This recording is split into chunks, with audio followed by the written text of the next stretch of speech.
வணக்கம். சற்று முன் வெளியான முக்கிய பரபரப்பான உங்களுக்கான தகவல்கள். இனி 10 ஆண்டுகளுக்கு ஒரு முறை பிஎஃப் தொகையை எடுக்கலாம். இபிஎஃப்ஓ விதிகளின் வரும் அதிரடி மாற்றம். இதை பற்றி தகவல்களை இந்த வீடியோவில் பார்க்க போகிறோம்.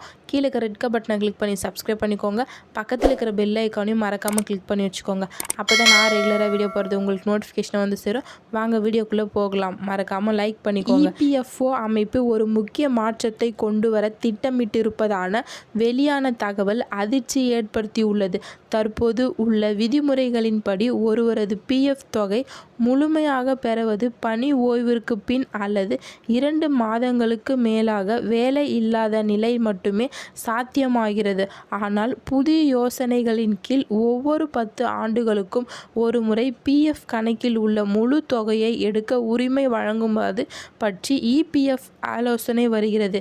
இதற்கு பதிலாக மொத்த தொகையில் 60% வரை மட்டுமே எடுக்க அனுமதிக்கலாம் என்று ஆலோசனையும் நடந்து வருகிறது. யோசனை அமலுக்கு வந்தால் பயனாளிகளுக்கு நடுவை நில செலவுகள், வீட்டு கட்டுமானம், மருத்துவ அவசரங்கள் போன்ற தேவைகளுக்கான பெரிய தொகையை எளிதாக பெறலாம்.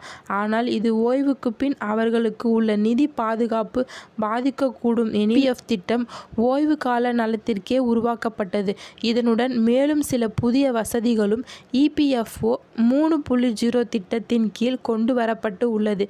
யுபிஐ மூலம் பிஎஃப் பணம் எடுக்க வசதியும் அறிமுகம் செய்யப்படும் என்று கூறப்படுகிறது. குறிப்பாக இந்த இபிஎஃப்ஓ அமைப்பு கொண்டு வரும் ஒவ்வொரு திட்டங்களும் மிகவும் பயனுள்ள வகையில் இருக்கிறது. இபிஎஃப்ஓ அமைப்பு வருங்கால நலத்திற்கான திட்டத்தை தற்போது நடுவை நிலை நிதியவர்களுக்கு மட்டும் செயல்படும். இது ஒரு பக்கத்தின் மக்களுக்கு நன்மை தரலாம். ஆனால் மற்றொரு பக்கம் ஓய்வு கால நிதி பாதுகாப்பு ஆபத்தாக அமைய வாய்ப்புள்ளது. புதிய திட்டம் தொடர்பாக அரசு எப்போது அறிவிப்பது என்பதை அனைவரும் எதிர்பார்த்து காத்திருக்கிறார்கள். நன்றி, வணக்கம்.